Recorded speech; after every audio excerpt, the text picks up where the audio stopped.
Assalomu alaykum qarindoshlar. Bu Tor mulozim darsimizning 5-chi qismi, ya'ni SOAP-UI detalini qachalash va qurashtirish to'g'risida so'zlayman. Bu qismli darsimizda SOAP-UI detalga tafsiliy tushuncha berman. SOAP-UI hamda biz oldin tafsiliy so'zlab o'tgan web services, ya'ni Tor mulozimini sinash, avtomatlashtirish bir qator funksiyasi bor. Buningki hamda qanday yerda ishlatildi desak, bu mulozimatni asos qilgan qurilmaliq hamda vakillik xarakteridagi yetkazishchan ochiq kodli tor mulozimat sinab programmasi. Buning ham haqsiz nusxasi var. Haqsiz nusxasini ham ochiq kodli deydi, open source. Ham haqliq nusxasi var. Haqliq nusxasi professional deydi, pro yoki. Onun iqtidori tor mulozimatini tekshirish, qo'zg'atish, ya'ni tor mulozim degan web services. Shuni tekshirish, qo'zg'atish, ichish, taqlid qilish. Bundan boshqa iqtidor sinqi, yuk sinqi va mashli sinqini o'z ichiga oldi.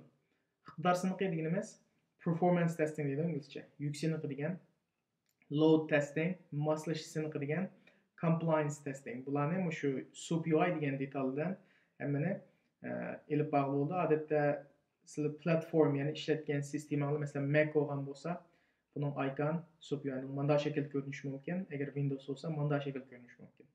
Hozir biz organ bitga kirib, buni ko'rib boqaylik. Google'dan SOAP-UI deb kirgizsak, bunun organ biti, ya'ni soap-ui.org mush organ biti oldu.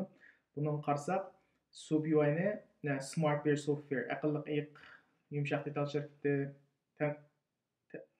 ichibdi, ya'ni ishlab chiqaribdi. Hozirgi eng yangi nashri 5.5 ekan. Undasa buning boshda ko'rib boqaylik, getting started with. Ya'ni men bayam tilga o'tgandek functional testing, ya'ni load testing, security testing, mocking. Buningki biz bayam aytgan qanda iqtidor siniqi, functional testing, load testing yuk siniqi, security testing, ya'ni security bexatarlik siniqi. Chunki ba'zi tor mulozimada request iltimos etgan vaqtda ularning response, ya'ni javob qanda nihoyatda sezgur ba'zi javoblarni yetkazib qolganligini tashkillash uchun, ya'ni token deb bir mazmun bor, uni keyin so'zlaymiz. Shuni security testing qildi. Uningki mocking deganimiz taqlid qilish.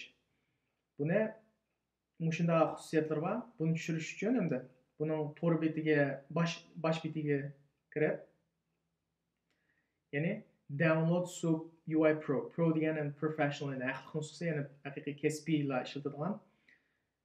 Bunun ikki nusxasi var. Birisi open source, ya'ni birisi professional. Ben deb o'tgandek open source haqsiz, professional haqliq. Bularning ham farqi, comparison. Buni uyg'urchalashtirib ko'rsatib qo'ysam, Google Translate. Yani iqtidor siniqi masxara deb tarjima qildi. Buni masxara degan mocking, ya'ni inglizcha mocking masxara deb tarjima qilibdi. Bu taqlid qilish demakchi. Taqlid qila oladi. Ochiq kodni qanda oddiy API iqtidor siniqini qanda oddiy qildi. Kasbiynikicha murakkab, ya'ni ilg'or sinoqlarni qurishni avtomatlashtirish. Buning uchun hamda bizning o'yinimizda asosan shu ochiq kod nusxasini qana chiqa oladi. Hatto nurg'un shirkatlar shu open source ochiq kodni ishlatadi. Shunga biz ochiq kodni tushiramiz. Buningda open source'ni bosamiz. Open source qilsak, tushirish adresini ko'rsatadi. Hamda farqi open source bilan professional ko'rsatib, biz mishagichilik qanday ishlatalayotganmiz. Buni tarjima qilsak, ya'ni oldi yasalgan sinoq tanlash tanlovlari, oxirdan oxirgacha sinoq yo'llash, ko'p xil muhitni qo'llash, CI/CD, ya'ni Jenkins'niki avtomatik qo'llash, xoslashtirilgan doklad qo'llanmasi. Bularni hamda amaliyotda bizning o'zimizdan chiqadi. Ustidagi.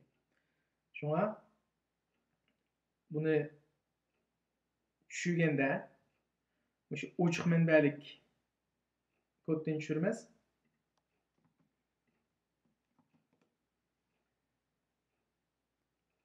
Download SOAP-UI open source. Open source'ni bosdik.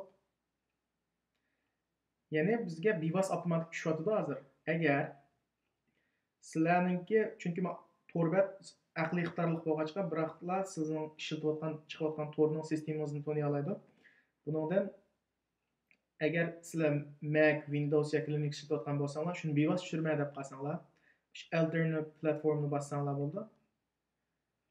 Bossanglar Linux, Windows, Mac mushu o'zinglarni xohlab tanlab tushirib olsanglar bo'ldi. Men bu ham tushirib bo'ldim. Mush mening Mac. Tushirgandan keyin buni qayerga tushirgan bo'lsangiz shu yerdan qo'shcha kelib qo'zg'atsizlar, qo'zg'atsanglar ichilyotadi. Mana bu mening Mac o'g'achqa shakli bunda. Qo'shcha ikimiz. Open.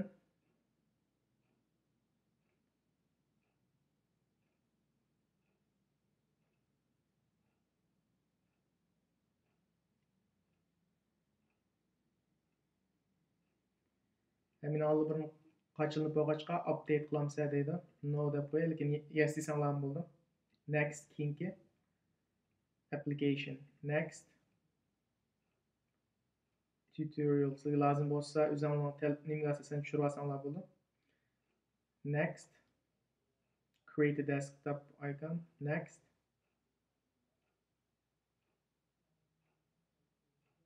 meniki ham the previous versionni oldi bilan qochilinib bo'lg'achqa hozir qayta qochilyapman sizlarga ko'rish uchun. Run bassanglar hozir ichiladi SoapUI.